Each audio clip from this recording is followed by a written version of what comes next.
Meu nome é Luiz, né? Luiz Cláudio Stercelli, e essa é a minha primeira experiência, então peço desculpa a vocês. É uma coisa inusitada falar sem ter o retorno, se estão ouvindo ou não. Enfim, prometo a vocês dar o meu melhor. Bom, gente, o tema de hoje é gerenciamento de projeto complexo. Projeto complexo, ele tem crescido muito no mundo, muito em função do aumento da complexidade, não só de projetos, mas como da vida cotidiana.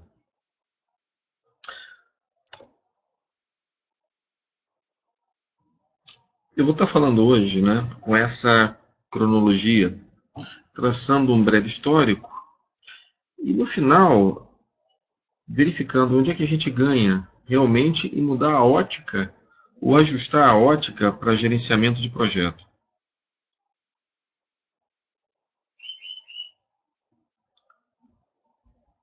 Bom, é muito importante a gente entender que a gente deve buscar sempre a simplicidade para atacar a complexidade. Mas há uma diferença bem grande entre algo que é complexo de algo que é complicado. Eu sou pai de duas meninas que eu vou apresentar agora para vocês. São essas duas. Do lado esquerdo chama-se Giovana, do lado direito da minha tela é a Julia. E um belo dia elas me fizeram uma pergunta do que a gente estava vendo no Jornal Nacional e, pai, o que é complexo? O que é complicado? Esse é o seminal. Essa questão é simples, mas ela derivada, ela me suscitou assim, um aprofundamento, e a partir desse aprofundamento me dediquei ao assunto e trouxe para o meu trabalho, onde eu percebi que a diferenciação do que é complexo de complicado faria muito sentido e traria muitos ganhos, porque muitos projetos são tratados como complexos quando na verdade são complicados, e aí a gente dá um overloading de recursos nele, por entender que ele é complexo, quando na verdade, numa análise mais global, percebemos que ele é complicado, e aí o número de recursos tende a se ajustar a uma curva. Existem vários exemplos hoje, pessoal, sobre empresas e casos de sucesso com relação a tratamento da complexidade.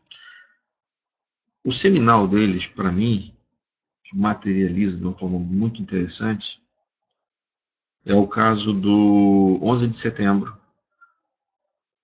que infelizmente eu não tenho como passar o vídeo aqui, mas é um material que está bem farto na internet, aonde no 11 de setembro a gente percebe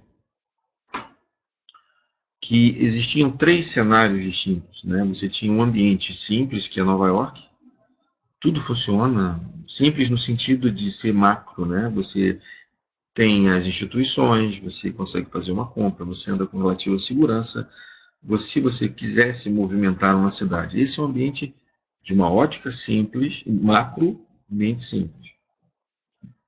Quando o primeiro avião ele atinge a torre número 1, a sociedade olha e entende que, olha, foi um acidente. Aquele estado simples passa imediatamente para um estado complicado. Complicado, mas com solução. Aonde você vai assumir que as instituições, bombeiro, polícia, médico, paramédicos, vão ter os seus papéis definidos e vão fazer com que todo o procedimento de isolamento da área e procedimento de salvar vítimas e resguardar a sociedade ele ocorra. Então, é um ambiente que sai de um ambiente simples e passa para um ambiente complicado. Porém, todos sabem o seu papel. Quando o segundo avião bate na torre, você passa por um problema de identificação. Espera aí, foi acidente? Não foi acidente. Há uma pane no sistema aéreo americano ou foi um ataque terrorista?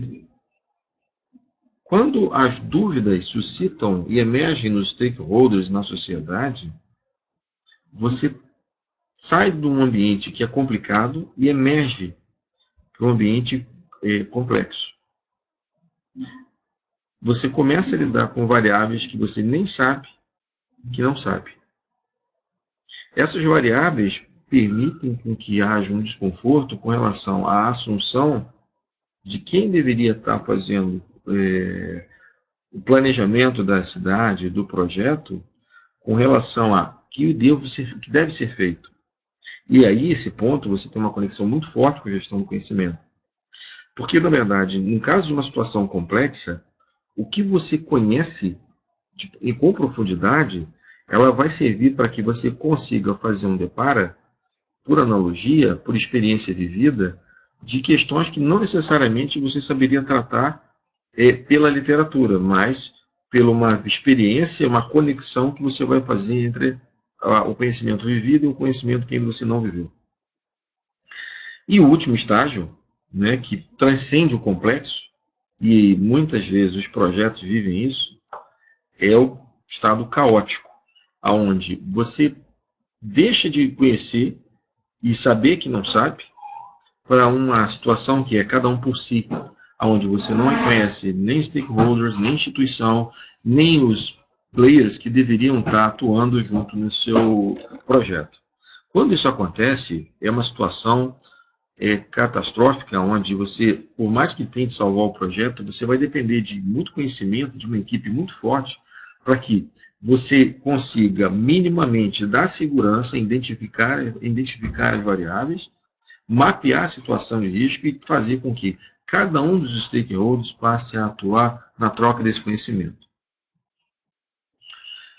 Voltando um pouco, vamos dar uma percorrida aqui nesse slide, é interessante, para ver o tempo que a sociedade passa a adotar tecnologias.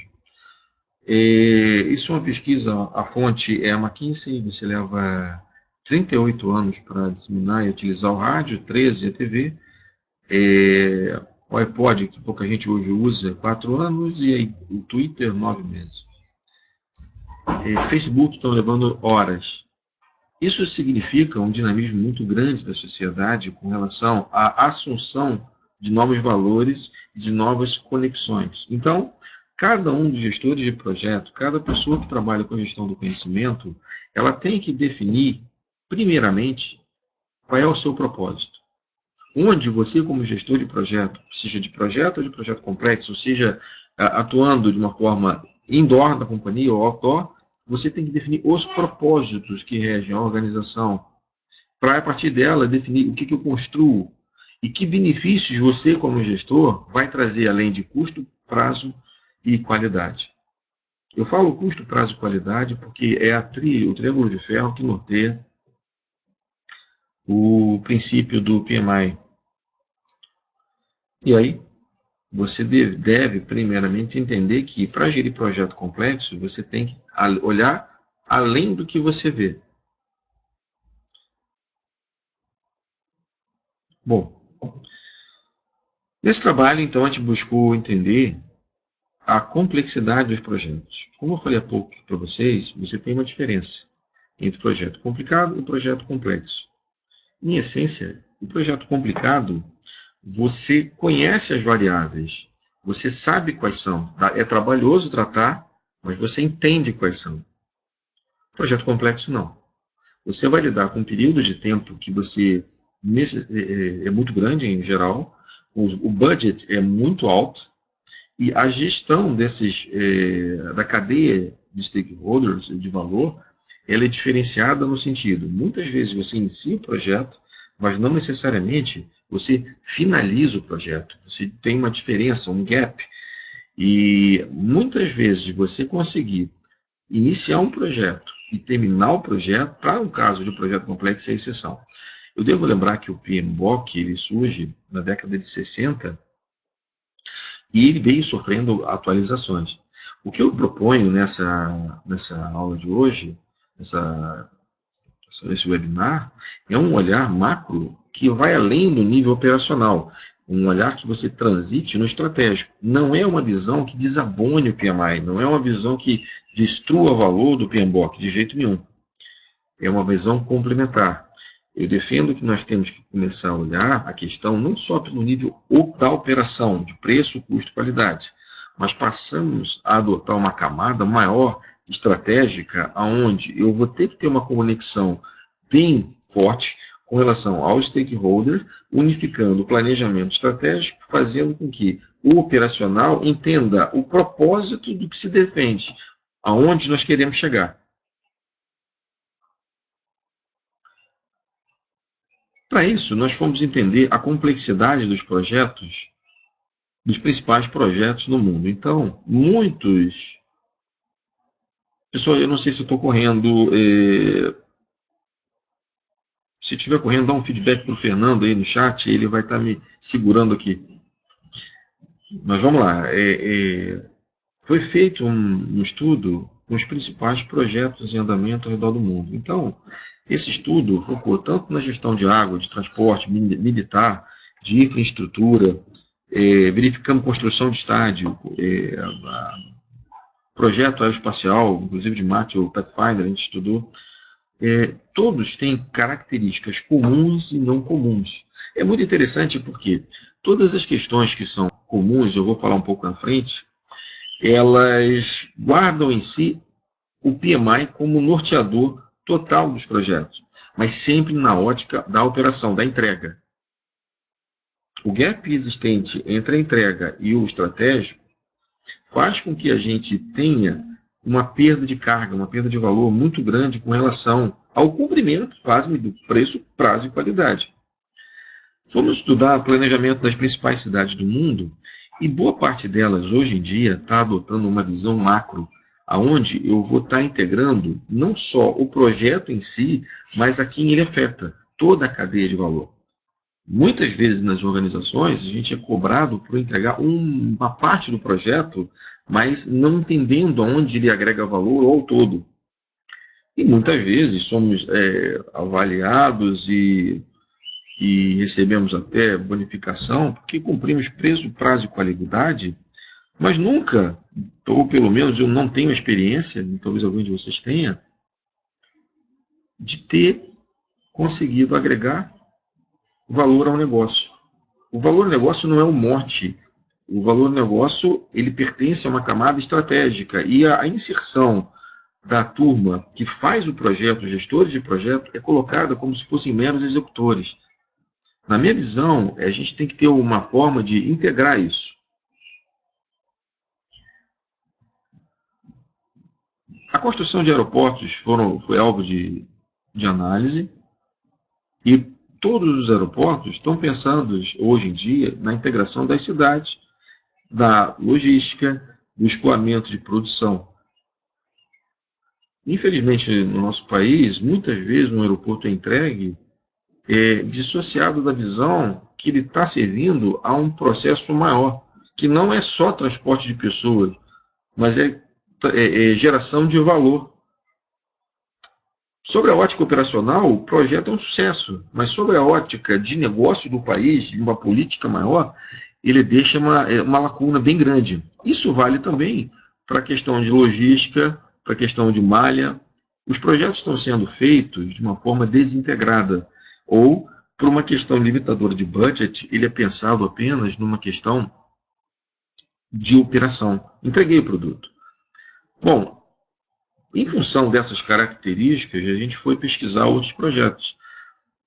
Pesquisamos um projeto da Saudi Aramco, é uma grande empresa de petróleo, e ele tinha um polo petroquímico na Arábia Saudita. A previsão de término era para 2015. Ele atrasou, ele errou o budget, ele errou o prazo, e eu não posso falar da qualidade. Mas, com certeza, os outros dois itens ele fracassou. Os engenheiros de lá, será que são ruins? Não, não são. Mas eles seguem o PMI. O PMI está errado. Eu acho que o PMI ele não está errado, mas ele pode ser melhorado. Eu acho que falta ainda uma outra camada, uma visão estratégica, que permita a aproximação entre o tático, o estratégico e o operacional. Muitas vezes nas companhias a gente percebe, e eu vou falar daqui a pouco nisso, que o que os empresários, os nossos CEOs definem como meta de um planejamento estratégico, eles muitas vezes não são entendidos na ponta, no chão de fábrica. Há um gap entre o que eu desejo e o que efetivamente é entregue. Talvez por um processo de entendimento. Vamos estudar um polo petroquímico do Qatar, onde ele tinha um custo estimado de 24 bilhões. Ele deveria ter sido concluído em 2010. Não nos surpreendeu que ele atrasou também. Ele atrasou no prazo, ele atrasou no custo, e foi errado no custo, e a qualidade eu não tenho como atestar. Mas, de novo, o prazo e o custo ele não se completou. Pergunto, será que no Qatar os engenheiros são piores que os brasileiros? Não. Tão bons quanto os brasileiros, tão bons quanto os americanos. A formação, eu acredito que ela seja muito boa. Mas o que está errado? Por que nós frequentemente erramos os projetos? Por que frequentemente não cumprimos prazo? O prazo, a qualidade e o custo. Por quê? Eu posso afirmar isso porque fomos estudar outro caso, que é a saúde arâmica outra vez, mas dessa vez com uma parceria com a cultura oriental. Um banco japonês, o Sumitomo, faria a gestão do desembolso, enquanto a gestão do projeto operacional estaria na mão dos árabes. Ele tinha um custo estimado de 10 milhões de dólares. E, pasme, ele também errou o custo, o prazo. Mas era uma gestão feita por japoneses, oriental. Como é que é possível? Será que os engenheiros japoneses são ruins? Não. Eles não são ruins. Então, todos eles têm um ponto em comum. Todos utilizam o PMBOK. Todos utilizam as ferramentas que são da década de 60, que vem sendo atualizado, e que a doutrina é linear. Você faz um planejamento achando que ele não tem a variação. Como se todos os variáveis que sei, que conheço, serão controláveis. Mas, infelizmente, na vida, e nós sabemos disso, o projeto não é linear. O projeto ele tem uma série de interferências e variações que fazem com que o custo, o prazo e a qualidade sejam afetados. Por mais que o flowchart, por mais que o nosso planejamento preveja, essas variáveis não gerenciáveis e que deveriam ser gerenciáveis, mas que eu não gerencio porque não sei que não sei, eu tenho que ter uma forma de geri-las. Então, no final, eu apresento uma metodologia que poderá ajudar nessa gestão do invisível, do intangível. Aqui tem alguns que eu estou apresentando na tela para vocês, alguns projetos também da saúde arâmica. 90% desses projetos também atrasaram a qualidade, não sei dizer, mas o custo foi além. A gente vive hoje no Brasil um problema muito sério com relação à corrupção, a sobrepreço, sobre estimativa errada.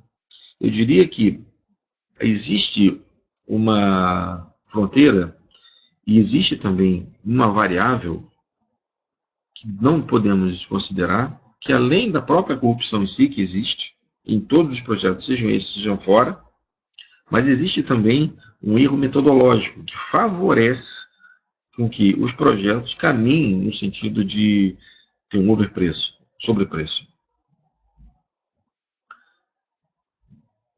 Pessoal, isso é a British Petroleum, a gente estudou também.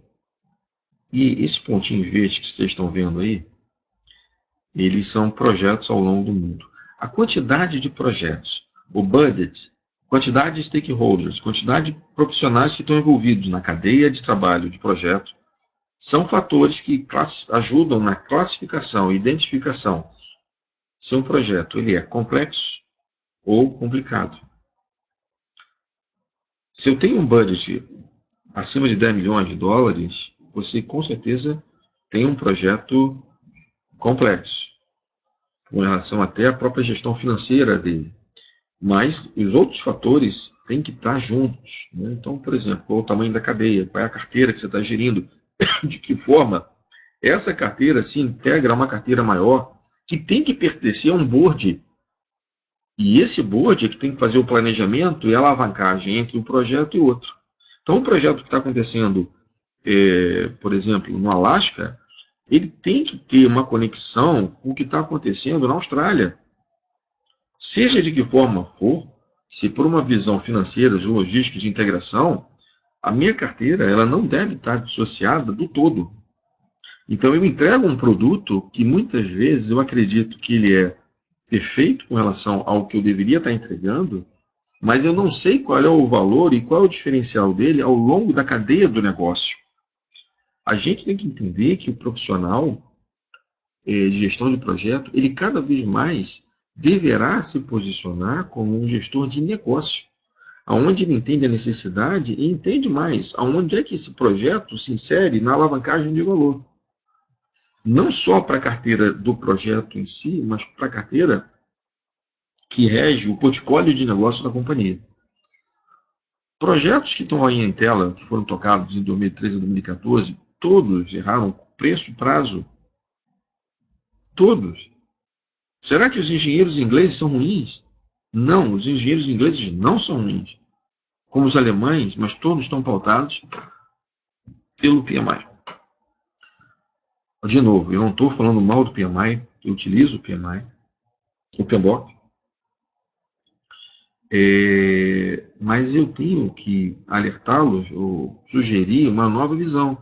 A visão de que precisamos ir além do que rege uma única metodologia. Precisamos olhar um pouco mais acima de uma cadeia de decisão organizacional, estratégica, para que cada vez mais o PMBOK possa ser utilizado de uma forma mais eficaz.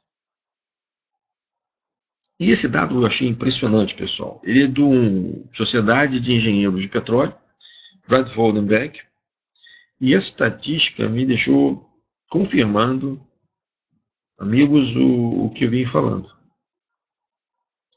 Isso não é percentual. Uma única unidade a cada 160 megaprojetos, só um vai cumprir custo, prazo e qualidade. E o que esse um fez de diferente para que ele consiga cumprir e outros 159 não?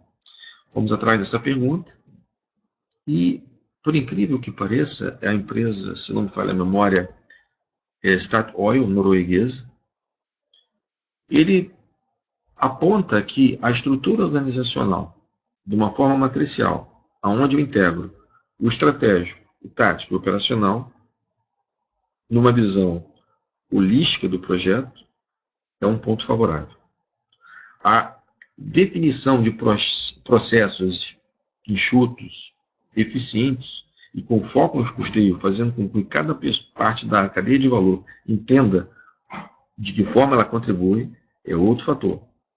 E tem uma unidade central de governo de projeto, ela deveria ser planejada de forma centralizada, mas não considerando o único projeto, mas a cadeia de projetos, para que recursos que estão fora pudessem ser utilizados em qualquer parte do projeto. Então, se eu tenho um recurso no Alasca, e esse recurso está ineficiente, ou ele está ocioso, eu poderia utilizar esse recurso em outros projetos que tivessem sinergia. Mas, para isso, eu tenho que ter uma integração de informação onde eu perceba que os gestores de projeto conversam, falam, sabem que ponto está a execução da sua atividade e que recurso ele pode dispor. Se ele não puder dispor dessa informação, e se ele não tiver um sistema de informação, ele jamais poderá cotejar ou considerar recursos que não estão dentro do portfólio dele. Então é fundamental que os gestores de projeto conversem, integrem-se, troquem experiência e estejam alinhados, patrocinados por um board maior, que vai entender que o projeto em si é só mais um. Ele tem que estar integrado a uma cadeia de valor, a um portfólio de projetos muito maior.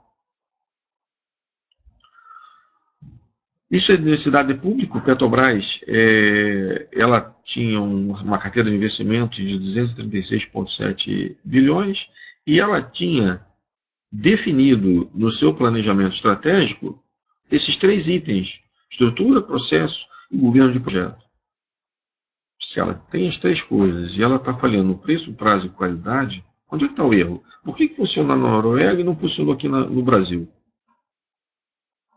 Essa pergunta a gente foi atrás e descobriu que são variáveis que eu nem sabia que não sabia. A pergunta é, eu posso fazer gestão dessas variáveis que nem sei, que não sei? Pode. Você pode fazer gestão. Você deve fazer gestão. Mas para fazer, você tem que entender onde elas estão, mapeá-las, identificá-las para depois tratá-las. E aí você traça uma estratégia. Essas são algumas empresas hoje e países que estão utilizando gestão de projeto complexo e tratando o assunto de uma forma mais focada, tentando realmente incorporar os conceitos de gestão de projeto complexo ao seu dia a dia. Apple, NASA, IBM, Harvard, Petrobras, você tem a BP, Rolls-Royce, enfim. Hoje a referência no mundo não é americana disso. A referência do mundo hoje é a australiana. Por incrível que pareça, isso tem uma razão histórica para ser isso, mas num segundo momento eu teço isso. Então, para entender a complexidade, a gente foi buscar vários autores ao longo do mundo, né? A gente foi estudar o Widman, onde ele define o que é complexidade. Para o Widman, um projeto pode ser classificado em função da extensão ou de seus componentes, porque ele envolve um grande número de pessoas e peças. Desculpa, não tem só o Widman. Aqui é porque eu fiz uma conversão do PowerPoint. Eu tenho 5, 6 autores aqui que vão definir cada um deles de forma diferente a complexidade. Então, tenho Pierre Chardin, tenho Widman, tenho Reis, tenho Duncan. São vários autores que, infelizmente, eu gerei um PPT, ele não tem a definição agora como passar. Eu converti tudo, como se fosse uma imagem. Peço perdão a vocês, mas isso, na verdade, trata-se de várias definições diferentes, mas que têm conexão. A conclusão é que não existe hoje no mundo uma definição única do que é complexidade. Da mesma forma, a questão do que é sucesso de projeto também ela passa a ser variável. O fato de você não ter uma definição única permite que você busque uma definição, uma nomenclatura que possa servir a você ou a sua realidade. Porém, caminhamos para uma definição, nos moldes do PMBOK, para uma definição consensada de várias culturas. E esses autores são autores ao longo de todo o planeta. O 11 de setembro, como eu tinha exemplificado, Nova York era uma cidade calma que passou por um problema muito sério que deixou de ser e passou a ser uma cidade complexa, foi caótica e hoje é uma cidade simples.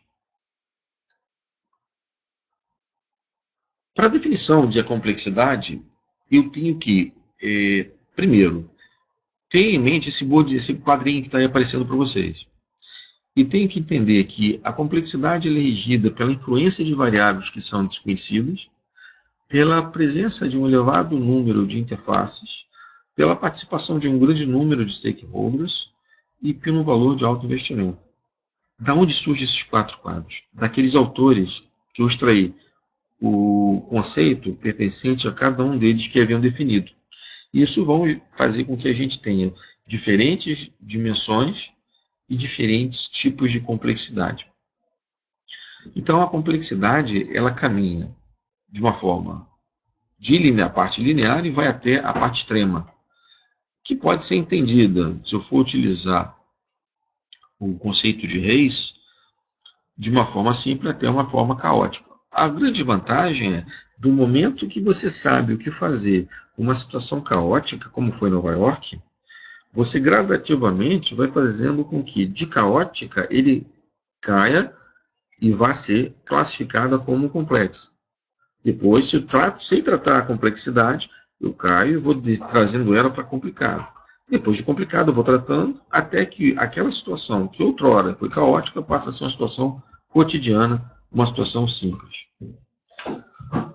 Aqui tem um modelo chamado modelo Cynefin, do David Snowden, não é meu, é um autor inglês, onde ele define os tipos de ambiente que podem ser classificados. Em cima eu tenho ambiente simples, complicado, complexo e caótico. Do lado esquerdo, eu tenho as características do contexto de ambiente, as práticas, o tipo de trabalho, o nível de habilidade necessário, como lidar com a complexidade e a característica social e o grupo de trabalho. Se você vamos nos ater aqui, porque eu tenho muita coisa ainda para falar e pouco tempo. Se eu olhar aqui a coluna, eu tenho característica social. Reparem só, a característica social para um ambiente simples, ele é mais institucional. Prefeituras, órgãos públicos, empresas que têm um processo maduro vão estar classificados no ambiente simples. E ele trata de uma forma mais institucional. E quando vai para um ambiente mais complicado, ele tende a ser uma empresa de mercado. Porque ele vai tentar gerenciar da melhor forma possível os seus projetos, fazer com que a entrega aconteça.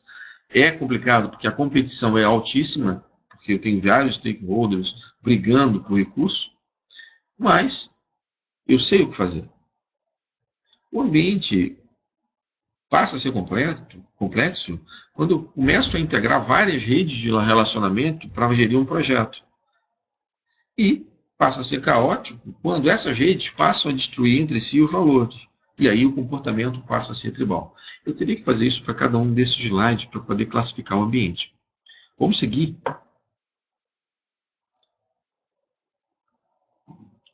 Nesse quadro, eu vou tratar não mais a classificação, mas como eu vou ajudar na tomada de decisão, a preparação para que, uma vez encontrado aqueles ambientes, como fazer para geri-los. Então, eu tenho a natureza, a resposta e como eu me preparo para isso. Para um ambiente simples, para um ambiente complicado, para um ambiente complexo e para um ambiente caótico. Para um ambiente complexo ou caótico, eu tenho a forma que eu classifico ele, a resposta e como me preparo. Normalmente, aí entra muito a gestão do conhecimento quando eu estou tratando da questão do ambiente complexo ou caótico. Não que não precise nos outros dois, mas eu diria que, num ambiente complicado, processos e normas serão fundamentais. Num ambiente complexo, normas e processos falharão 100%, porque são situações que eu não vivi, são situações que, apesar de uma norma que tangencie aquela realidade, eu preciso customizá-la para que eu consiga, de alguma forma, fazer um depara e traga valor e saiba como tratá-lo.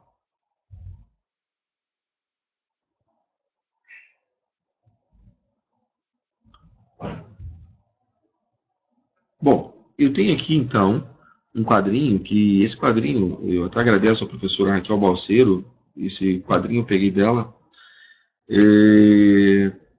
Esse quadrinho é muito utilizado na gestão do conhecimento, mas ele se aplica, né? Eu tenho na verdade questões referentes ao que eu não sei e que não sei. Ele é muito útil para quando eu preciso classificar se eu estou lidando com uma nova demanda, se eu estou lidando com um portfólio de excelência, uma consultoria, enfim. Você acaba mentalmente memorizando e tentando classificá-lo. Então, uma vez que você sabe classificá-lo, uma vez que você entende o ambiente, você sabe o que é um complexo, o que é complicado, você tem que partir para uma outra questão. O que é sucesso? O que é sucesso para um projeto complexo? O que é sucesso para um projeto tradicional? Se você pegar as definições do IPA, do IPMA e de Neto, dos referências que a gente escolheu, na visão de projeto complexo, é o valor que eu vou agregar para os objetivos definidos no planejamento estratégico. Meu projeto vai ter sucesso se eu agreguei para o negócio. Então, se eu entrego o valor ao final para a organização falou, opa, o projeto está sendo executado ali, ele tem valor, ele agregou valor, agregou. Então, ele é um projeto de sucesso. Na visão tradicional, eu não me preocupo muito com o atingimento do planejamento estratégico, mas na entrega em si. Se eu cumprir prazo, custo e qualidade, está perfeito. Eu vou pegar o exemplo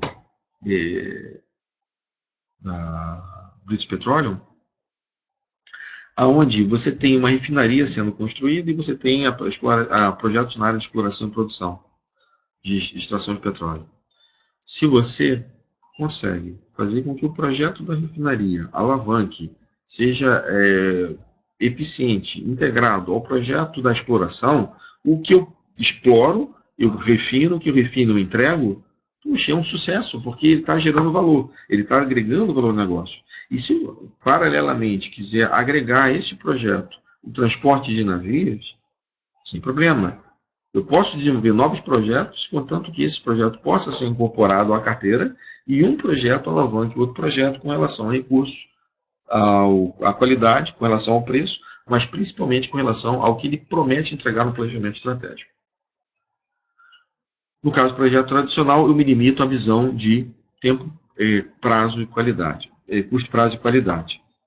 Eu estou falando muito nisso porque nós devemos mudar esse paradigma e passarmos a entender que o gestor de projeto ele tem que desempenhar uma nova competência, que é a competência de se inserir no processo decisório ou no processo de influenciação com relação à integração do portfólio de projeto, fazendo com que todos os projetos que estão sendo executados pela organização possam ter, de alguma forma, sinergia. Esse quadrinho agora que eu vou falar para vocês, ele é interessante e, por favor, identifique aqui em cima que é motivo para fracasso de projetos não complexos, ou seja, que eles estão sendo executados no nível de operação. Então, por exemplo, 58% com relação ao motivo para fracasso é a dificuldade de mudança do modelo mental. A cultura organizacional é outro fator. Gerenciamento do mais sênior, mais experiente, 32%. E subestimar o nível de competência dos projetos.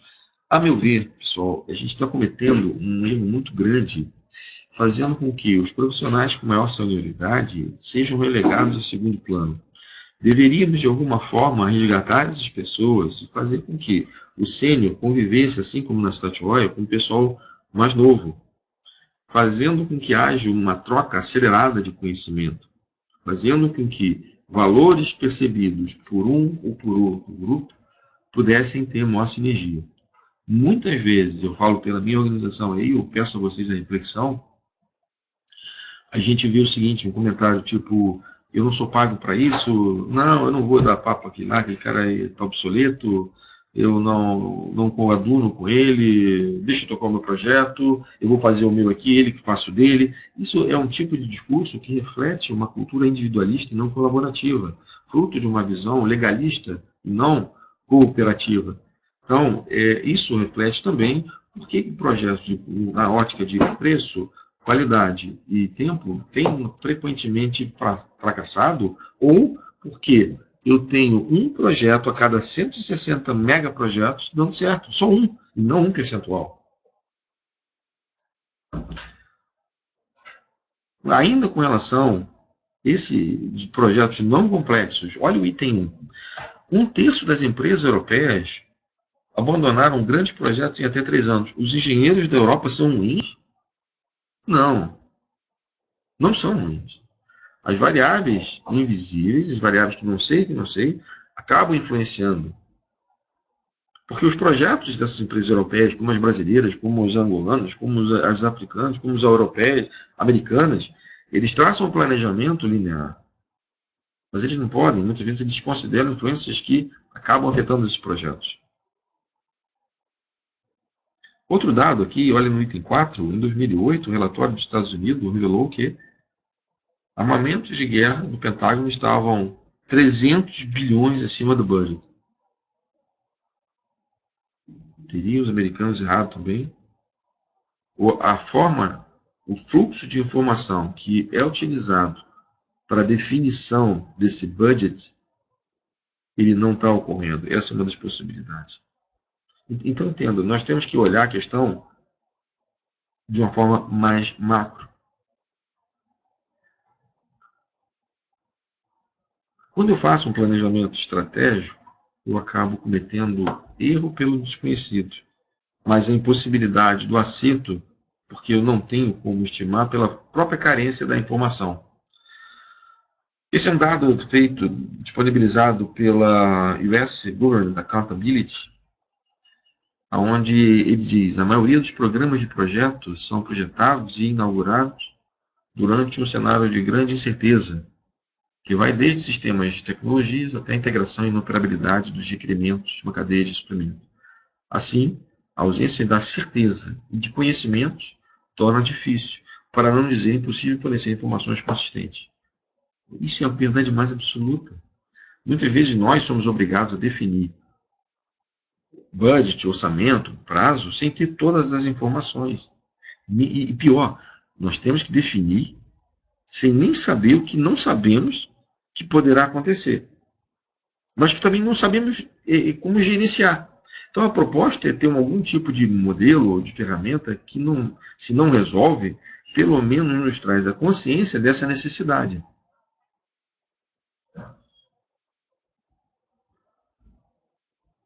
Estou clicando aqui. Tá. E tem outros motivos para a falta de sucesso dos projetos ainda não complexos. Habilidades interpessoais entre os indivíduos, demonstração visível de apoio ao nível gerencial. Eu tenho aqui no item 7, envolvimento dos usuários finais nas fases de projeto. Eu tenho que entender que todos esses fatores têm que ser tratados para que eu consiga gerenciar e entregar valor. Mas eu posso não tratar isso num projeto complexo? Não, não. Eu tenho que tratar isso, mas tenho que tratar também a integração de um processo de comunicação entre o que se define objetivo para trazer valor ao negócio, conscientizando toda a cadeia de valor, fazendo com que o chão de fábrica consiga viabilizar o projeto tendo esses conceitos. Então, por exemplo, quem aperta o parafuso tem que entender que ele aperta o parafuso, mas ele está gerando que valor para a organização? E se não fizer, qual é o impacto que isso vai ter como budget, como os seus competidores, que tipo de valor vai ser perdido, de que forma os oponentes, vamos dizer assim, chineses, americanos, etc., podem estar se capacitando de uma forma muito mais eficiente do que a nossa. A partir daí, a gente tem que fazer uma gestão do risco, mas não é só o risco clássico como a gente tem. Muitas vezes a gente tem que olhar o nosso concorrente como parte, como se fosse parceiro. É muito difícil porque a gente identifica que ele é o nosso adversário e muitas vezes ele pode ser o que nos salva, porque vai depender do referencial em que eu estou adotando. Se eu estou adotando competidores num país, vamos imaginar que eu esteja competindo no setor de calçado entre duas empresas o tempo todo competindo e eu ofereço uma margem menor, o outro um pouquinho menor, ou ele é mais eficiente em um determinado processo, o outro é mais eficiente com relação à gestão do atendimento, enfim, a competição é localizada. Mas aí chega, de repente, uma gigante chinesa. E essa gigante chinesa tem um preço muito menor do que aquele processo de competição local. Os projetos têm que perceber uma ameaça maior, num contexto maior, porque a partir desse plano maior, eu vou desdobrar ele para um plano indoor da companhia. E aí o meu adversário local pode ser o meu parceiro regional, mas atuar como competidor num cenário global. Isso, como o nosso operacional no Brasil, ele é feito sem um planejamento integrado, nós acabamos entendendo que isso não é importante, mas é muito importante e será cada vez mais. Até com relação ao que a gente vem acompanhando no mundo, nós estamos cada vez mais ficando para trás com relação à eficiência. Então, separem-se dois tipos de barreira, a barreira social e a barreira técnica. Mas elas têm uma interseção. Essa interseção é que a gente tem que, de alguma forma, gerenciar. Por exemplo, no caso da barreira social, eu tenho que considerar no desenvolvimento desses projetos, seja pautados no nível operacional ou seja complexo, eu nunca posso desconsiderar o fator humano. O fator humano é a condição sine qua non. E a nossa visão mecanicista tem feito com que a gente coloque o fator humano como secundário. Eu acredito que o fato de ter redes sociais tem feito com que passemos a olhar essa questão de uma forma mais plural, e entendendo que a rede passa a ter um valor muito grande. Da mesma forma, tem aspectos relacionados a demandas de tarefas de engenharia, que vão demandar recursos e especificações de equipamentos. Esses recursos, se forem mal, de forma errônea, especificados, eles vão gerar problemas com relação ao desenvolvimento do projeto. O ideal é que eu consiga fazer com que os homens, os seres humanos e as questões técnicas sejam considerados da melhor forma possível, mas não separadamente, de forma integrada. Eu tenho que utilizá-los. Então, alguns elementos aqui são favoráveis à barreira social. Eu tenho um grande desafio, a colaboração. Hoje eu tenho cada vez mais uma sociedade legalista, onde os contratos estão tão estabelecidos, estão tão definidos, que eu faço com que o fato de eu apertar um parafuso esteja regido não pela necessidade nossa do dia a dia, mas pela necessidade de um contrato. Se o contrato não contemplou, eu não faço. Isso é visão muito mecanicista. E quando você entende que alguns anos atrás a própria carência fez com que a gente colaborasse, e essa colaboração é o que permite hoje, eu diria, que a NASA consiga colocar de uma forma bem eficiente os seus projetos no espaço. De uma forma ou de outra, todo mundo colabora. E a equipe da NASA é uma família. Não uma família desunida, mas uma família que tem um propósito junto. Outra barreira é a diferença de culturas organizacionais. Isso pode ser um problema, mas também pode ser um fator muito positivo. A diferença de cultura pode alavancar pela pluralidade, mas ela pode ser não tratada. E se não tiver alguém gerenciando isso, ela pode vir a ser um grande empecilho para que os projetos possam ser desdobrados da melhor forma. O efeito resistência. Muitas vezes, pessoal, eu tiro um gerente de projeto que é muito bom, ele teve sucesso ao longo da carreira, fez um trabalho brilhante numa determinada indústria, achando que ele vai ter o mesmo sucesso em outra indústria, em outro projeto. Isso é um ledo engano, porque o que faz com que aquele gestor de projeto possa ter tido êxito é um conjunto de fatores que vão do técnico ao social. Tirar ele significa tirar uma peça que está integrada a uma cadeia de valor maior, que não necessariamente eu vou conseguir reproduzir num outro projeto. Então, não é trocar peça, é desenvolver competência. As competências passam a ser fundamentais. Da mesma forma, eu tenho aqui práticas inadequadas de gerenciamento e liderança. Muitas vezes nós temos gestores que estão muito preocupados com preço, custo e qualidade e esquecem o negócio, esquecem o todo. E passam a ver o recurso de pessoas que ele tem não como parceiros, mas como empecilhos. Por quê? Ele passa a não se preocupar em liderar.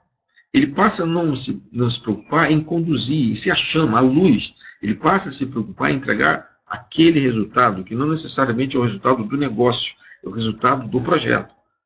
Mas ele nem tem a consciência, muitas vezes, que ele tem que pensar de uma forma maior. E quanto melhor ele for nessa condição, o projeto tende a se desenvolver de uma forma mais colaborativa e menos legalista. A falha de comunicação é outra barreira social, e eu tenho muitas vezes um conflito por necessidades individuais dentro de consórcios de projeto. Com relação à barreira técnica, eu tenho a priorização da execução em detrimento do planejamento. Eu estou diminuindo o meu tempo de planejamento e vamos executar. Isso tem um custo. E equipes que não são multifacetadas, com múltiplas competências, tendem a ter sempre planejamentos perfeitos, com cronogramas perfeitos, que são lineares e previsíveis, mas, infelizmente, o que eu não sei, acaba afetando ele. Eu vou ter interdependência de tarefas e processos nesses consórcios.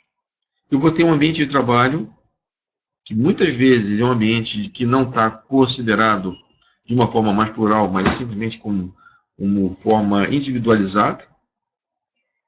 E uma pressão por prazo e cronograma, muitas vezes, que são impeditivas.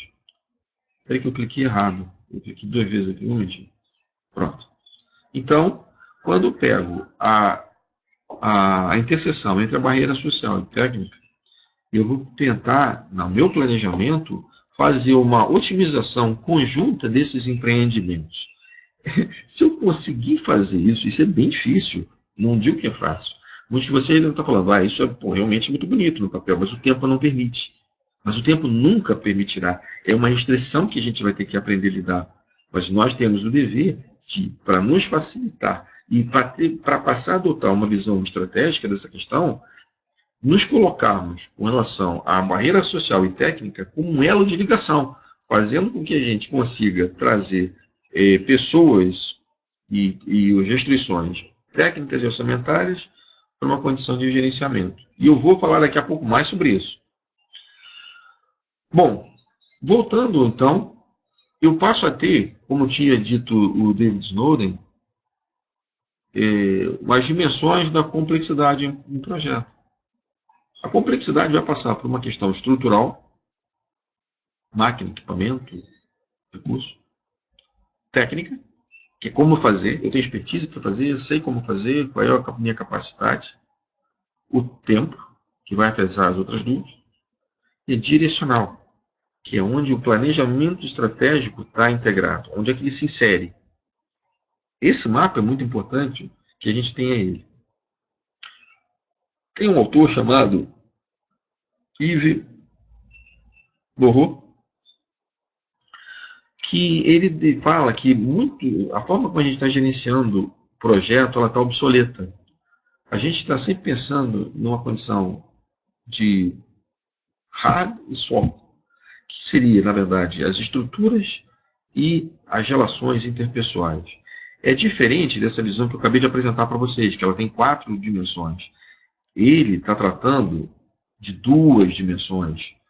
Né? E fala, isso está obsoleto, porque eu desconsidero a visão, primeiro, estratégica da questão, e mais, eu desconsidero a visão colaborativa e passo a adotar só a legalista, onde eu sou pago para entregar o que está definido em contrato. Precisamos diminuir ou terminar com essa visão legalista e desenvolver nas pessoas a condição de coletividade.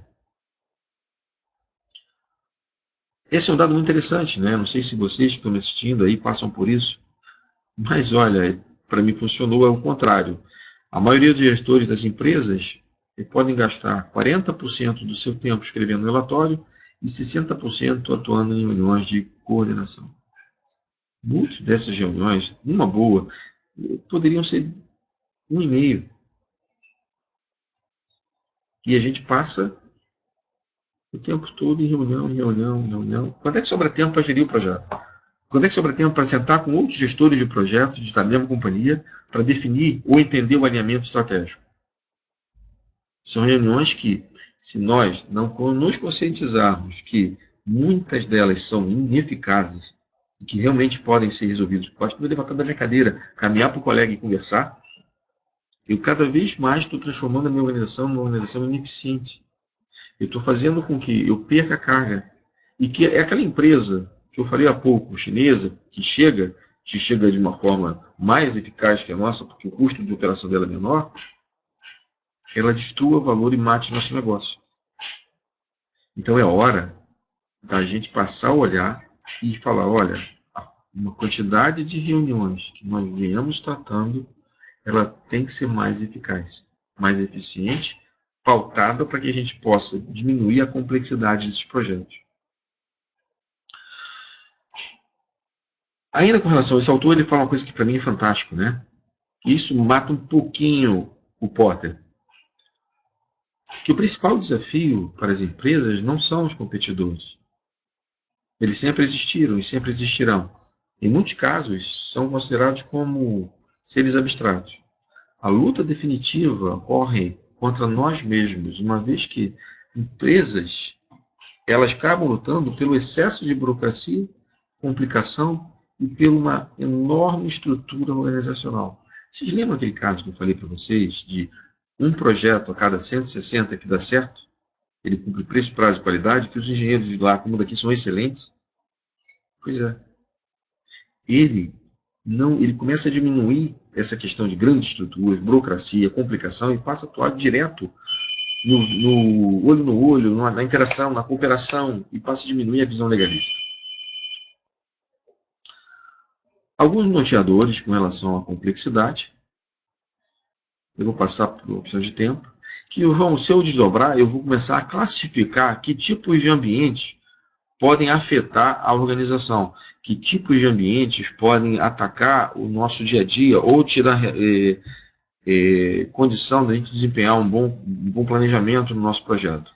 Então, a gente, a partir do mapeamento de dimensões, a partir do mapeamento de riscos que existem nesse ambiente, a gente traça um caminho crítico de variáveis que são externas e internas, mas que elas não são gerenciáveis, mas que serão gerenciáveis. Fazemos uma espécie de flow, que é isso que a gente ensina no curso, fazendo com que a gente perceba de que forma esses ambientes se interconectam.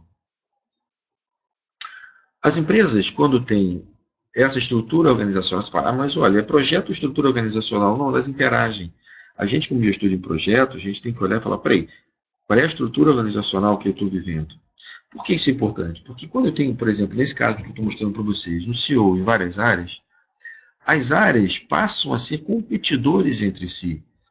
Elas são empresas dentro de empresas brigando pelo mesmo budget. Elas tendem a tirar valor de você e passam a não colaborar. Elas passam a competir porque não há uma discussão sobre qual é o melhor projeto para a companhia.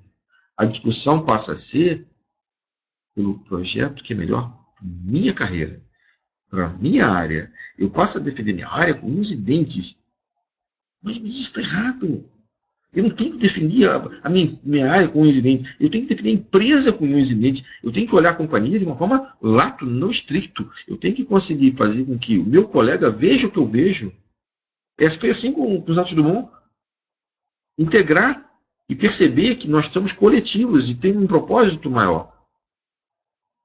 Então, os projetos complexos deverão ser caracterizados com relação aos seus sistemas onde eles estão, pelas constantes alterações que não são lineares, elas flutuam, pelo enorme detalhamento de planos, em um contexto de que é dinâmico, ele muda o tempo todo, pelo alto nível de incerteza, pelas entregas que são relacionadas a ambientes de turbulência e que podem ser decompostas com limites bem definidos e claros. Ainda com relação a isso, eu tenho que entender que o sistema de governança da companhia, ele não pode ser top-down, ele deve ser por um projeto integrado, aonde na parte superior eu tenho aqui a visão comercial, eu tenho a de capital, de recursos de capital, eu tenho a visão da estrutura e os recursos que ela tem e do gerenciamento dessa companhia. Então, isso reflete, em síntese, a união entre a formulação estratégica e a estratégia da execução. Eu tenho que conseguir fazer com que ela se retroalimente, fazendo com que o mercado dê insumos para que eu possa, no ponto central desse 8 que eu estou fazendo deitado, eu possa readaptar essa estratégia e fazer com que o projeto, ora, caminhe para a integração com outros projetos, outros players que podem ser até competidores, mas eu tenho que, de alguma forma, perceber essa mudança. Para fazer isso, eu tenho que ter, de novo, um sistema de informação que me permita ir além de custo, preço e qualidade. Eu tenho que ter um sistema de informação que me permita ver que variáveis externas afetam essa minha organização. E esse que eu apresentei a vocês é um modelo chamado modelo DNA de Butler, australiano. Pela questão de tempo, eu não vou ter como detalhar, mas, na verdade, ele faz com que o board, o tempo todo, e esse é o modelo também que é utilizado pela Statoil, esse board passe a estar participando o tempo todo da interação com o gestor de projeto, no nível de operação. Então, o estratégico desce no nível da execução, mas não para interferir, para participar e para redirecionar no caso de uma mudança de estratégia ou uma mudança de cenário. Tem outra matriz chamada matriz de Stacey, aonde eu vou ter isso, é muito bom para negociar, né? É uma matriz onde eu tenho quão perto do acordo eu estou e quão longe da certeza de fazer esse acordo eu estou. Normalmente, quando eu tenho a interseção entre longe do acordo e longe da certeza, eu passo a ter um ambiente caótico, que é anárquico, é o item 4 nesse gráfico. Lá em cima, lado direito. É a junção de quão longe eu estou de chegar em acordo. Poxa, não sei como acordar, porque meus players não conheço, eles não querem, os interesses são distintos. E quanto certo eu estou disso? Eu também não tenho, porque internamente eu não tenho informação suficiente para que me chancele para a tomada de decisão. Então, é um ambiente, muitas vezes, que faz com que o projeto vá caminhando para um ambiente anárquico. Se eu sei exatamente o que eu tenho que fazer, e se eu estou muito perto de um acordo, aí é o oposto. Eu vou para um ambiente simples, aonde é o número 1. Eu passo a ter, tecnicamente, certeza do que eu tenho que fazer e estou muito próximo do acordo. Eu caminho para o item 2 quando há um confronto entre a questão política e a questão operacional. Se eu tenho questões operacionais e políticas sendo discutidas, normalmente eu fico no item 2. E aí a gente ouve isso nas reuniões. Muitas vezes você entra numa reunião e fala isso no final. Vamos deixar isso para discutir na próxima reunião. Como o cara fala isso, na minha leitura, é um choque entre o que eu trouxe de insumo entre o operacional e um choque de insumo do que eu trouxe do técnico. Desculpe, do político com o técnico. Dessa interação, o político e o técnico vai vencer a próxima reunião quem tiver munido de maior justificativa com relação ao propósito. Propósitos que vão agregar valor ao negócio ou ao país, de alguma forma, terão maior chance de, numa próxima reunião, vencer qualquer tipo de argumentação na defesa do projeto. Esse é o detalhamento do que cada uma faz. Donald Rumsfeld, né, ele, muito feliz de escrever essa frase que eu compartilho com vocês, que ele diz: existem conhecimentos que são conhecidos, assim como existem coisas que sabemos. Também reconhecemos quando existem coisas que não conhecemos, mas que também não desconhecemos, e que não sabemos que não sabemos. Essa frase, ela reflete o que a gente está dizendo, mas, olha, deveria te pontuar dizendo: deveríamos saber. E aí os americanos, eles encomendam estudos cada vez mais aprofundados com relação a como é que eu faço a gestão desse invisível. Passo, então, a identificar as variáveis de uma forma dinâmica de projetos. Então, algumas perguntas eu tenho que começar a me fazer. Isso aqui é um estudo de caso, eu vou passar. Eu começo a identificar algumas variáveis que pertencem. No centro, eu tenho dois triângulos, que vocês estão percebendo aí. É o triângulo que pauta o PMI, o tempo, o custo e a qualidade. Mas se vocês olharem em volta, eu tenho uma série de influências que pautam a cultura organizacional. Se eu o tempo todo focar só nisso organizacionalmente, eu vou fazer com que todos os gestores da cadeia de valor, todos os gestores de projetos dessa cadeia de valor, assumam o valor a partir desse seminal tempo, custo e qualidade como norteador principal. Então é frequente você ver em organizações, isso está tão no DNA, que o cara o tempo todo só cobra entrega do projeto. Eu preciso do projeto nessa praça.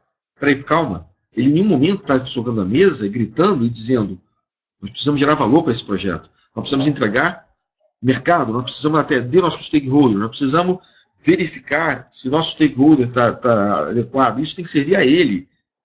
Mas nós nos limitamos a essa questão cultural. Isso vai afetando a forma de gerenciamento, afeta a percepção de valor com relação a como é que o mercado, como é que percebe a minha empresa, mas afeta também a percepção de valor que o teu funcionário passa a ter de você como gestor, da empresa, do diretor e do projeto em si.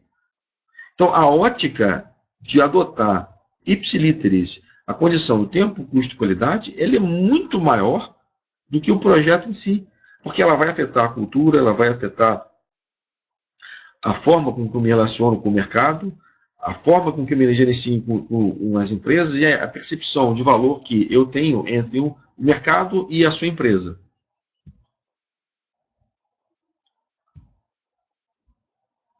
A definição de propósito passa a ser, então, fundamental para a gestão do projeto complexo. Eu estou fazendo um projeto normalmente de 10 anos de 15 anos, de 5 anos, que vão estar o tempo todo, ao longo do tempo, se perguntando: qual é o propósito de estar fazendo esse projeto? Esse projeto, o propósito tem que ser a pedra fundamental. Eu tenho que saber por quê, para quem, por quê e qual é o valor que ele vai entregar, para a partir dele traçar os macro-objetivos, para que eu possa definir os objetivos dos projetos piloto e ter claro qual é o produto que vai ser entregue por organização, pela gestão, pela governança, ao nível de execução do projeto. Então, isso é a etapa que antecede ao projeto, à execução. É a etapa que vai reger a definição estratégica do planejamento. Por que a gente tem que estudar a complexidade? Em geral, para tornar ela mais simples. Diferenciar complexo de complicado é fundamental, porque muitas vezes eu trato um projeto complexo como se ele fosse complicado. Isso significa que eu vou botar muito mais recursos do que precisaria. Eu vou deixar de fazer gestão de coisas que eu nem vejo, mas que vão afetar o meu custo, meu prazo e minha qualidade. Algumas reflexões importantes que eu vou trazer para vocês. Aí, olha, pessoal, desculpa correr, mas porque é muita coisa, eu estou ansioso. Eu vou trazer algumas reflexões para vocês aí e pensem entre vocês se elas procedem ou não. Né? Vocês já definiram hoje quais são os seus principais stakeholders no seu dia a dia? Para quem você está trabalhando? O que você entrega? Essa é uma carta que você tem na mão. Quais são as variáveis que você gerencia no seu dia a dia e de que forma elas afetam você? Nunca parou para pensar nisso? Mas afeta. Quais são os principais ambientes que o teu trabalho ou um gestor de projeto enfrenta cotidianamente? É o mesmo ambiente? Não. Político, ambiente social, organizacional, familiar, ou que não?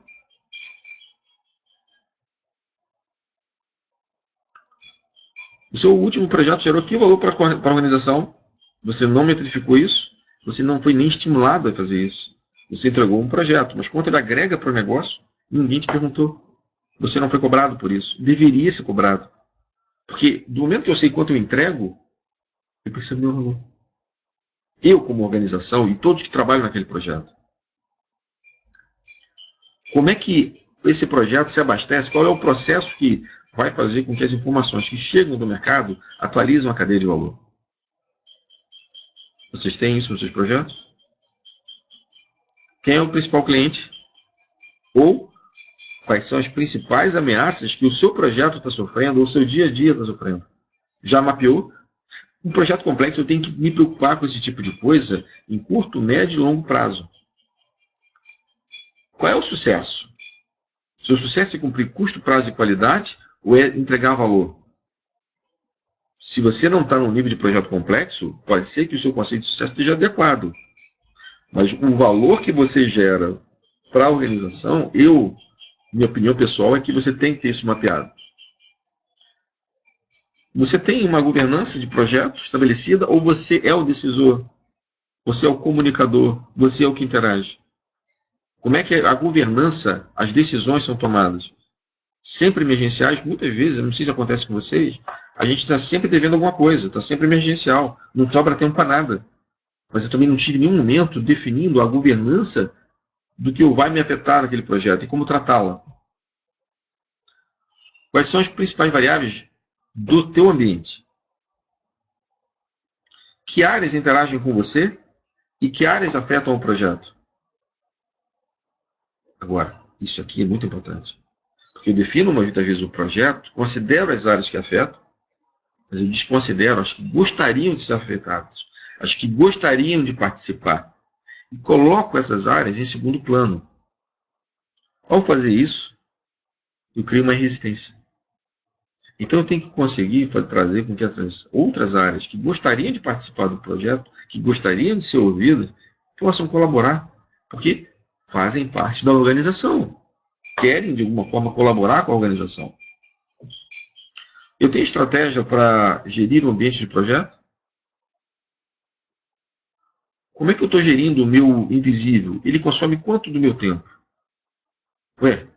Muitas vezes chega no final do dia e eu falo, não deu tempo para nada, eu não fiz nada, eu não saí de reunião, eu não parei de entregar relatório, eu não gerei o meu projeto. Então eu tenho que ter uma forma de gerir que eu não vejo ou que me consome. Como é que eu posso antever possíveis entraves de questões jurídicas? Por que questões jurídicas?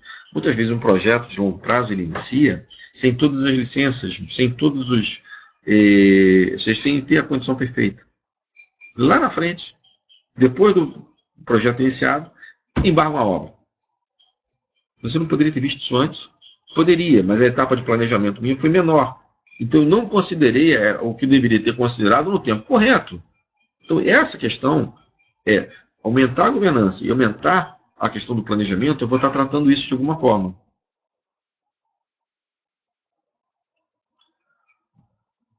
Uma coisa é, eu estou um projeto complexo, eu inicio ele, mas não necessariamente eu termino ele como eu havia dito para vocês. Então, eu tenho que ter uma forma de passar o bastão. Se eu iniciar um projeto depois de 2 anos, eu vou ser sacado para uma outra área, para fazer um outro projeto, eu tenho que ter uma forma documental, e aí, de novo, a gestão do conhecimento é fundamental, para que eu não seja o único ponto fundamental da organização. Eu tenho que ser um elo da organização. Eu tenho que ter um sistema de governança que permita que o show continue. As informações sejam pertinentes e esse novo gestor consiga fazer o mesmo tipo de projeto, considerando as mesmas variáveis, fazendo com que os novos gerentes também estejam capacitados a fazer o que eu já venho fazendo. Então eu tenho que ter uma preocupação com o antes, mas eu tenho que ter uma preocupação também com o depois. Como é que eu vou tratar as ameaças de projetos que ainda não sei? Por exemplo, há pouco tempo atrás a gente tem o Orkut, acabou o Orkut. BIP, não tem mais BIP. Existem algumas outras variáveis que você tem que se preocupar. As inovações tecnológicas você tem que se preocupar. Mas é você, gestor de projeto? Não. Você tem que ter uma estrutura mínima, ou a companhia tem que ter uma preocupação mínima para saber que tipo de adequação o projeto tem que sofrer para ele estar atualizado à realidade. Porque como são projetos de longo prazo, muitas vezes eu vou terminar ele e corro o risco dele estar desatualizado em relação ao que se praticava 10, 12 anos atrás. Como é que eu estruturo um projeto menos legalista e mais cooperador? É outra questão. Como é que eu faço para diminuir a burocracia e engajar pessoas? Isso tem que ser uma preocupação não só de preço, prazo e qualidade, mas uma preocupação do gestor como líder e não como gerente.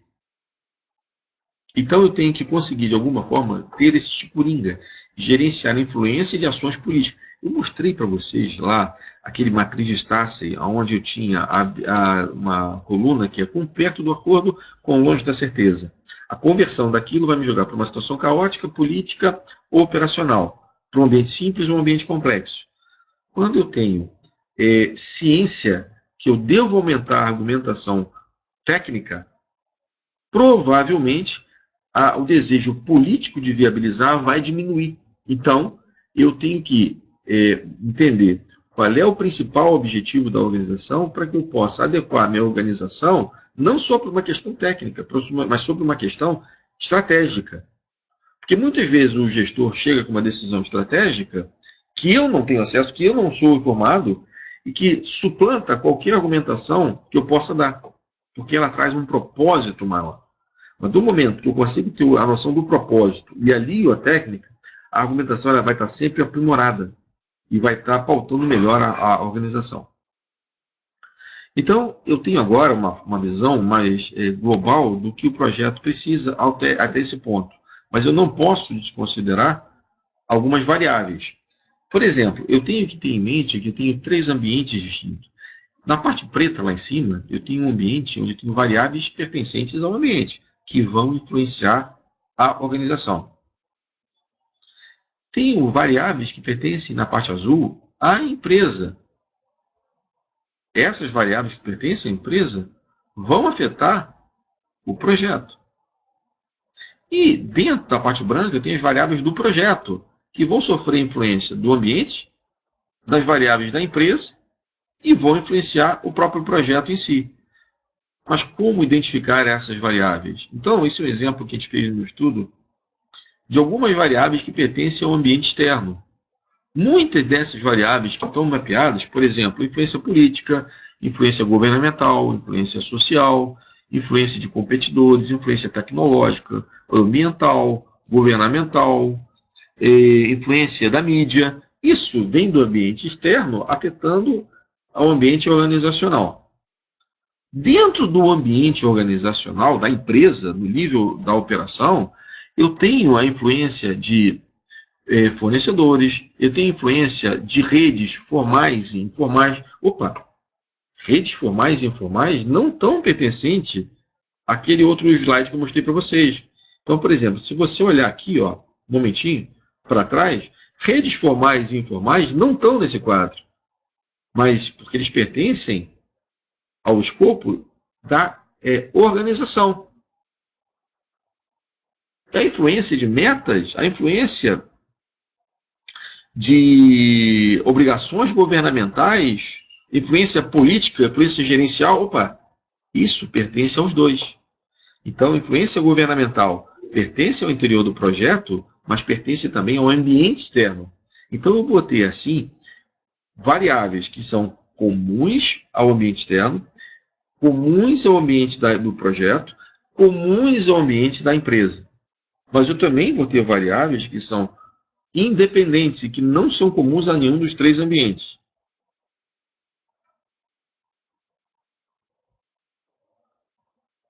Essas variáveis, um momentinho, faltou essa daqui, é a semente interna do projeto. Muitas vezes, o turnover gerencial é uma variável interna ao projeto. Eu tiro um gerente achando que ele vai ser muito bom num determinado outro projeto e acaba se materializando um fracasso.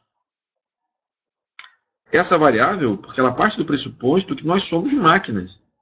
Nós não somos máquinas. Há uma necessidade de resgate disso, aonde nós estabelecemos redes, relações. Tirar um gestor necessariamente de uma área pode impactar seriamente o projeto, pelo grau de influência que ele pode ter nessas outras variáveis. Dentro do projeto tem aqui um outro novo, que é a influência dos objetivos. Os objetivos que mudam o tempo todo. Objetivos que, ao serem alterados, vão afetar o desandamento daquele projeto. Quando eu percebo, olha só, lá embaixo eu tenho um gerentezinho sendo influenciado por 3 níveis de camadas de variáveis que ele nem sabe que não sabe, que afetam o dia a dia dele, que fazem com que ele passe 40% em relatório e 60% em reunião para tratar de variáveis que não são ligadas diretamente ao projeto. Então, o que a gente apresenta é uma forma de tentar tratar isso, dar consciência a isso. Dentro desse aspecto metodológico, a gente lista aqui o tipo de influência, estabelecemos a quantidade, a frequência e o peso. Identificamos 3 camadas, as que são comuns ao ambiente externo e ao ambiente da empresa, ao ambiente da empresa e ao ambiente interno, ao ambiente interno da empresa e ao ambiente externo, e as que são comuns aos 3 ambientes.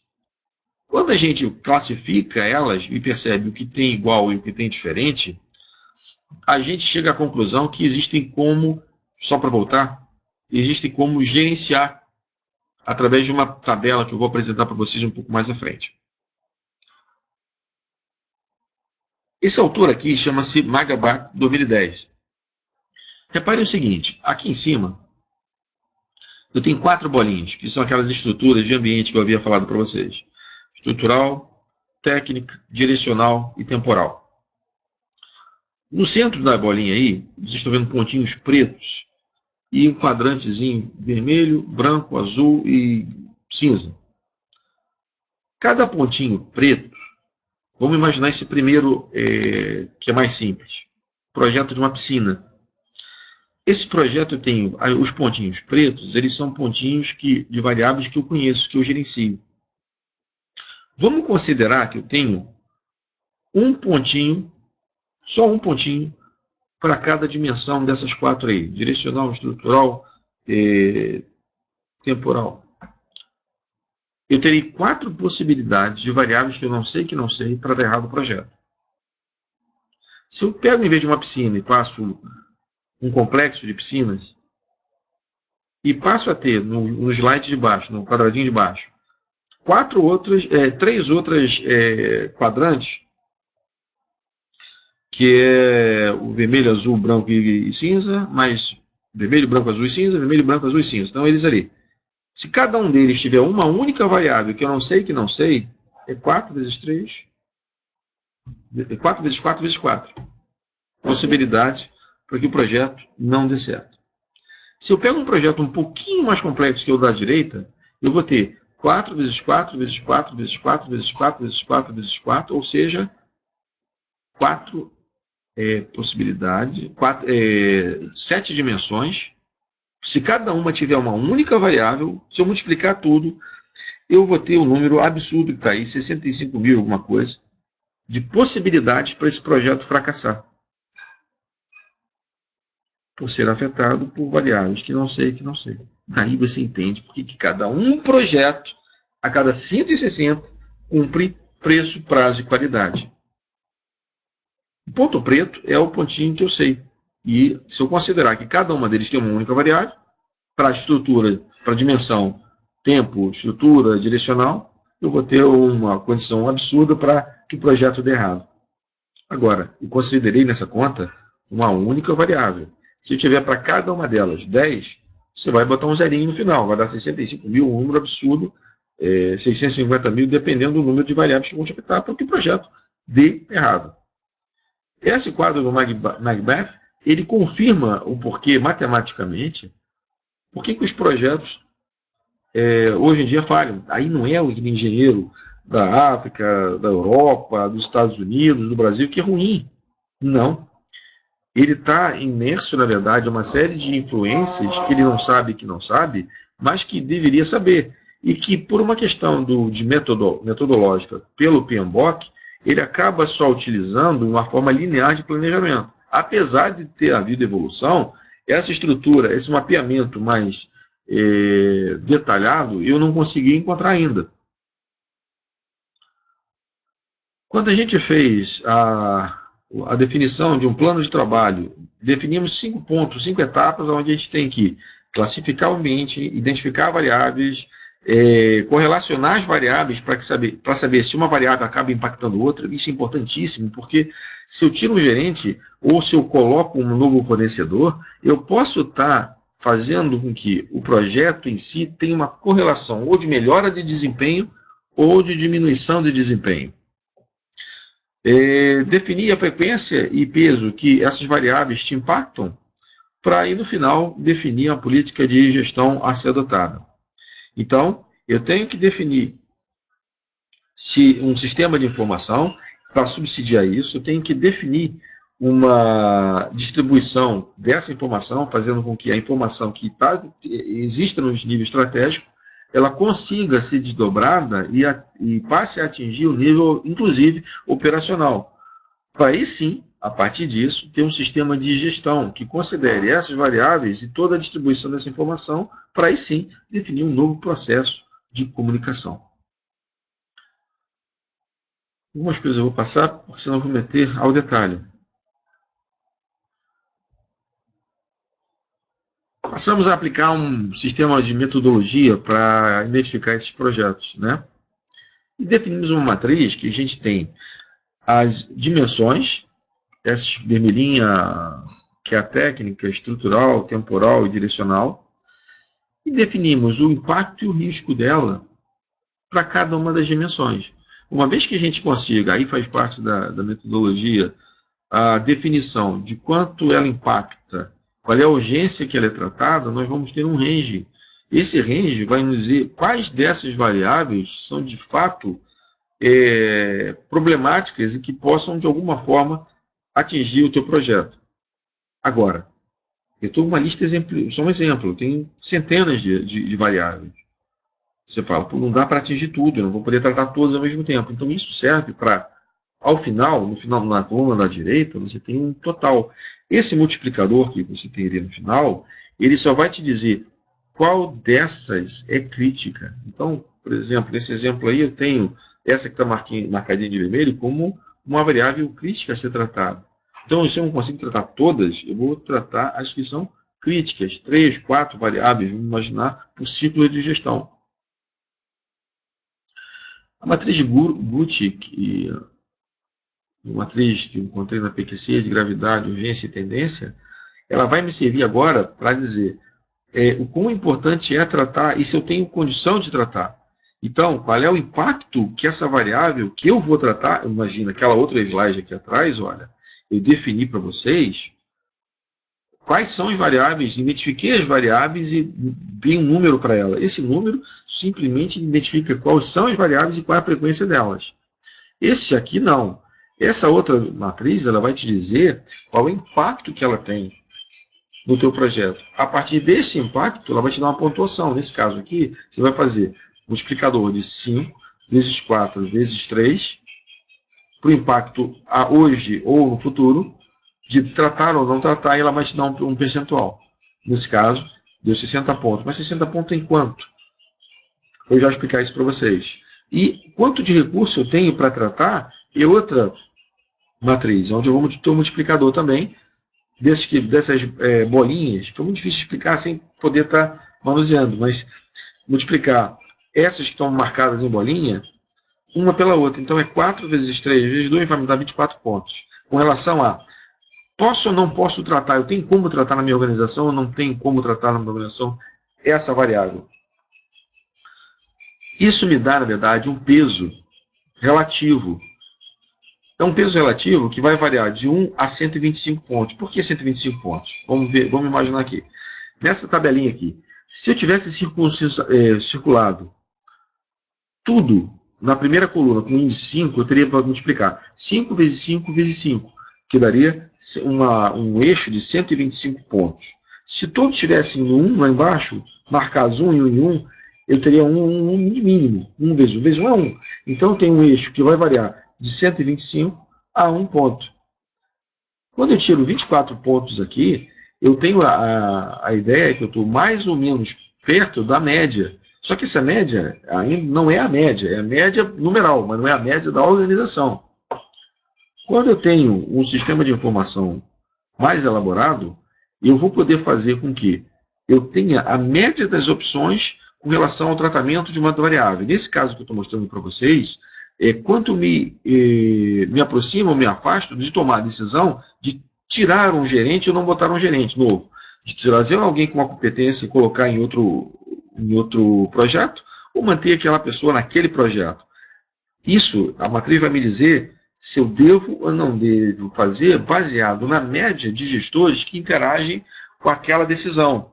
Quando eu defino, então, as fronteiras de quem está gerenciando o projeto, eu vou identificar que cada um dos players que vão tomar a decisão sabem que tipo ou conseguem avaliar pelo menos uma etapa, uma parte dessa decisão de mexer ou não mexer na variável turnover gerencial.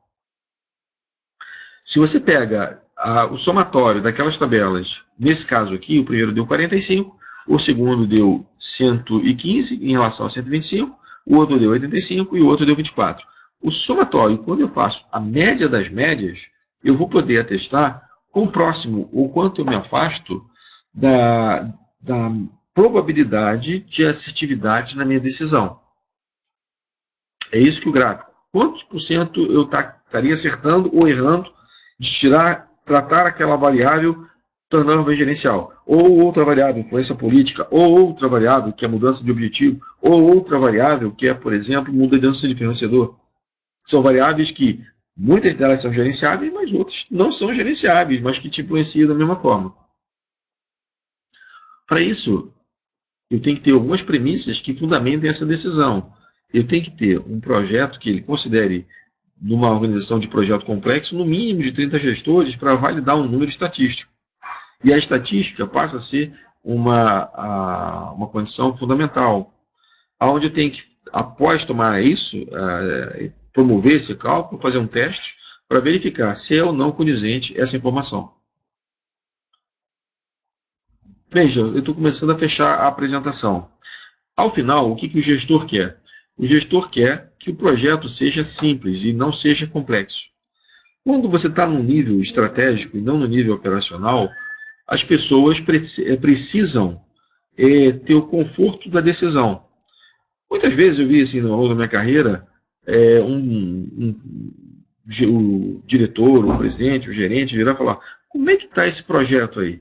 está indo bem, está indo mal, e a gente tende a caminhar pelo nível da operação. Ah, está faltando tantos funcionários, eu estou com um problema na operação, o sistema não vai funcionar, a caldeira está com uma ruptura, uma fadiga. A gente tende a descer no nível de granularidade que o nível estratégico não está preocupado. Ele sabe que você vai conseguir, ele confia que você vai conseguir gerir esse projeto. Esse tipo de informação, pouco ele pode fazer a não ser te ouvir. Então é bom para você o desabafo, mas ruim para a decisão dele. Se você pegar e, ao invés disso, apresentar uma única folha as 4 estruturas, de estrutural, técnica, direcional e temporal, você vai poder dizer para ele como é que o projeto está. Então, esse projeto hipotético, ele estaria muito bem, com baixa complexidade na questão estrutural, que são os insumos, recursos. Na questão técnica, o nosso pessoal está sabendo fazer, não está tendo intercorrência, mas ele começa a apresentar problema e tem alta complexidade acontecendo com relação ao efeito direcional. Porque no efeito direcional, está havendo, na identificação desse exemplo, uma lacuna entre o que eu defino como caminho do estratégico não está sendo entendido no chão de fábrica. Então, essa diferença pode fazer com que a variável estrutural, a variável técnica, a variável temporal se desloquem para a direita ou para a esquerda. Faz com que a complexidade aumente ou diminua, que ela caminhe para a simplicidade, para o nível caótico ou para o nível simples. Então, esse, no final de tudo, gente, é essa folhinha que tu tem que apresentar para o acompanhamento no nível estratégico, não no nível operacional. No nível operacional, você vai seguir o PMI normal, o PMBOK normal. Mas no nível estratégico, você tem que levar a condição, dizer, olha, diretor, o presidente, o CEO, o board, esse projeto vai muito bem, precisamos de apoio com relação à questão direcional, que fica exemplificado nesse quadrinho. Por último, por que a gente deve gerir a complexidade? Como disse há pouco, para tornar a gestão de projeto mais simples. Pessoal, com isso eu encerro a minha apresentação. Peço desculpa pela correria, eu nunca passei por essa situação de falar online, é a primeira vez. Agradeço ao Fernando, agradeço ao Raquel Balseiro pela ajuda, pela oportunidade, agradeço a todos vocês que tiveram a paciência de me assistir. Isso é uma reflexão de mestrado que foi feita, é um trabalho que eu venho desenvolvendo na minha companhia há algum tempo, e eu espero de alguma forma ter colaborado com vocês.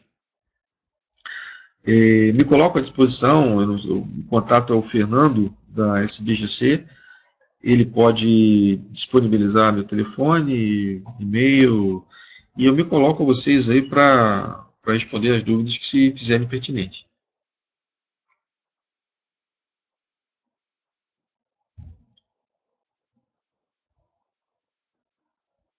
Então, Fernando, se estiver me ouvindo, quiser me ligar, eu estou com o telefone aberto e te pergunto como é que eu procedo. Eu desconecto.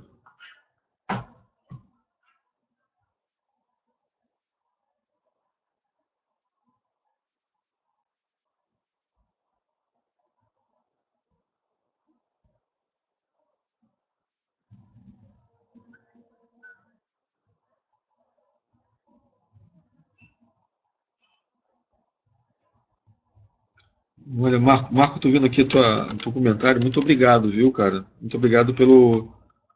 Renata, desculpa assim que eu estou vendo aqui agora, só que tem um chat do lado, né?